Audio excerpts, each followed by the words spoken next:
Yes, I've subscribed to Scrawlrbox, the monthly art subscription box. Now let's get this thing open.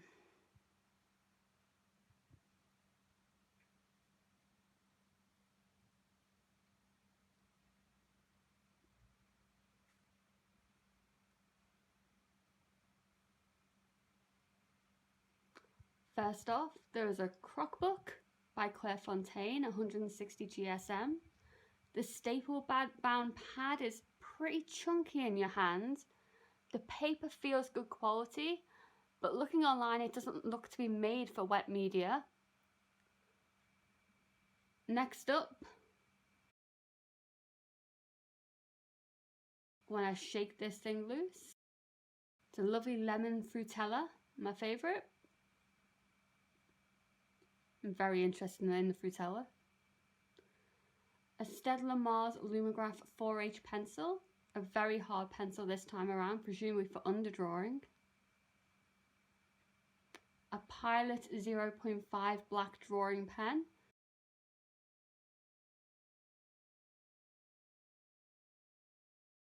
With a fine 0.5mm tip.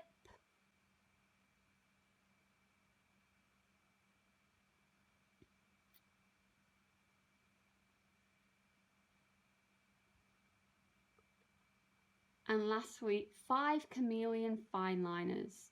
I knew that the brand did markers, but it seems these Fineliners were a Kickstarter and are not yet available for general sale.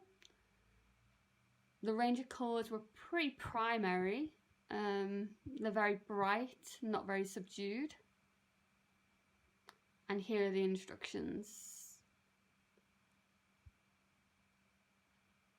I've never used the markers, so this is very new for me. Came with a sticker, which I stuck on my Crockbook. And this month's art is David in Technicolor by artist Jonathan Knight. It's very different. It reminds me of heat-seeking cameras. From what I can see, he's a hyper-realist artist, and his main art is very different from the prints. It's lots of superhero and pop culture photorealism. And here's a list of products in the box.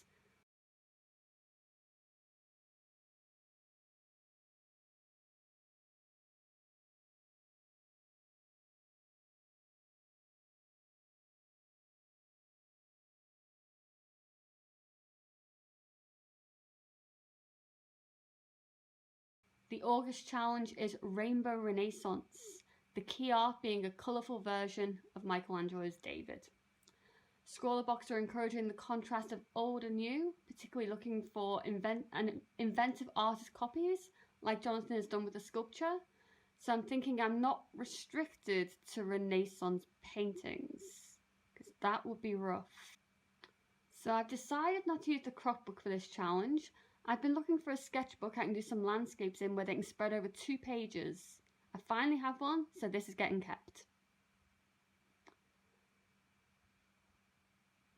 Time to do some tests on scrap card of these materials so I can get an idea of how they work.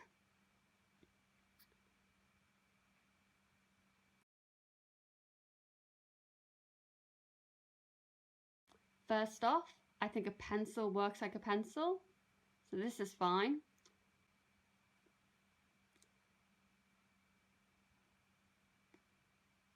The Pilot pen, annoyingly, doesn't fit the cap on the end, even though it looks like it should.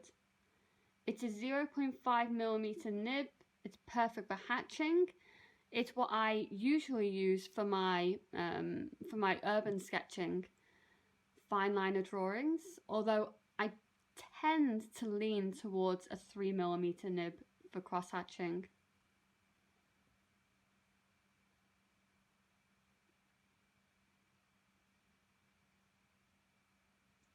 Now for the main event.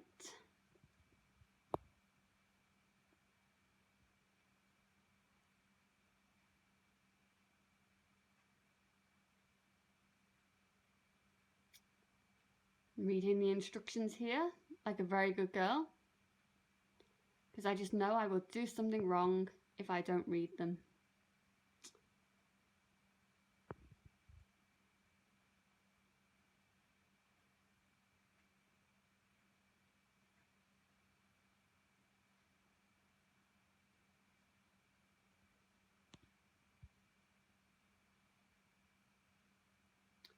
My first impressions upon holding the pen is how small it feels.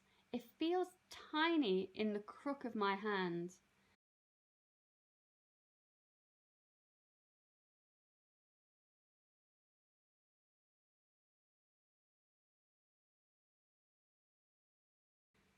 Comparing it to the Pilot pen, they look the same size, taking into account the larger top on the Chameleon, but when without the tops, you can see there's a definite difference.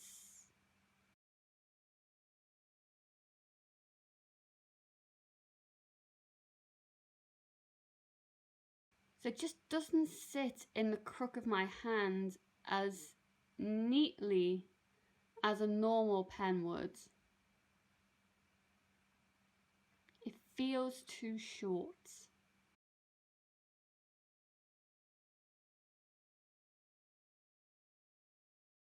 The Chameleons have a 0.3mm nib. As I said before, that's usually my preference for cross-hatching. They remind me very much of the Staedtler Tri-Plus Fineliners. They have a hexagonal barrel to stop them from rolling away. The same as the Staedtler Tri-Plus. I think they may be a bit chunkier. The Staedtler Tri-Plus Fineliners are very, very narrow and svelte. Okay, I'm back to reading the instructions here like this was rocket science.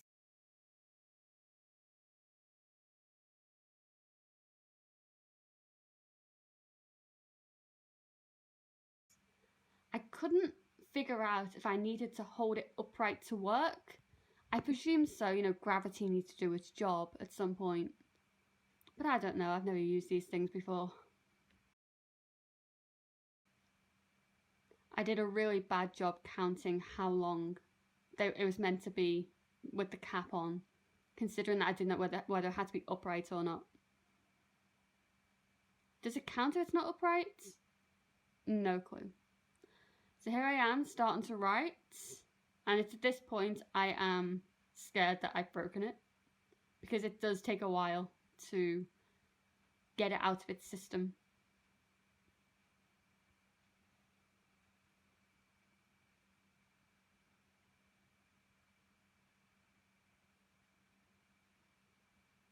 But it does start to change, so the colours can be mixed, they just aren't reliable in staying that shade for very long.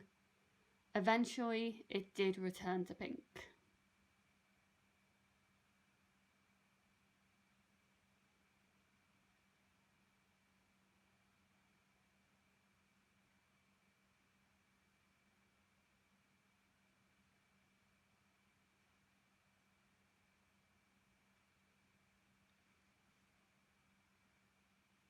I guess the benefits of the colour change is that it will create more depth in the drawing, sort of like when you put layers of acrylic paint on top of each other and you start to see the other colours from the bottom show through your upper layers.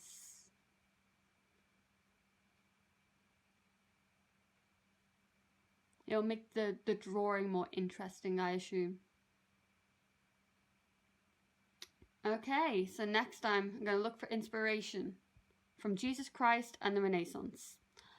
I've had this book for years and years and years. It's one of those coffee table books you find in the store and you have to have it. It's so pretty, but then it gets put on a shelf and you never see it again for a couple of years.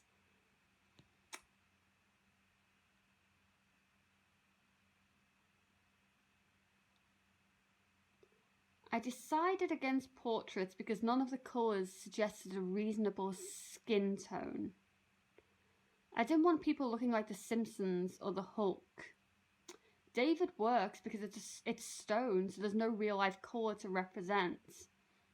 Renaissance imagery is very bright at times, but not really the heavy colours that are in the Fineliners. They're more pastel.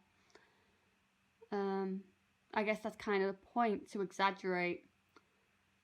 I feel myself leaning towards architecture as that it's made of lines. I also don't want to go wild with colour like Jonathan Knight has done. It's not really my style. I want to be quite selective where I use colour to give my work an accent.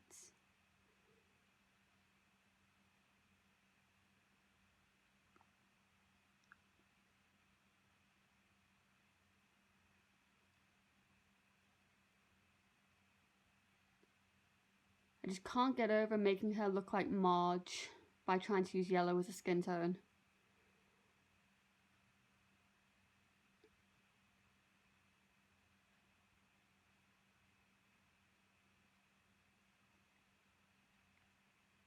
So I'm looking for art that has a lot of lines in it. I decided to do the dome of Florence Cathedral. I saw a documentary on the BBC a few months back about how the dome was revolutionary. I believe because how it was supported. I came up with 3 initial ideas which looked at the dome in various ways, as a backdrop, as part of the full structure, and with a close-up. I figured in the end the piece would need more variety than just the dome, considering it's one large structure in one colour. I also liked the line work on the building, which would give me a chance to use the blue fine liner and really hit the rainbow part of the prompt without going too wild. So I'm going to leave you now with a flash forward into what I actually made with these fine liners.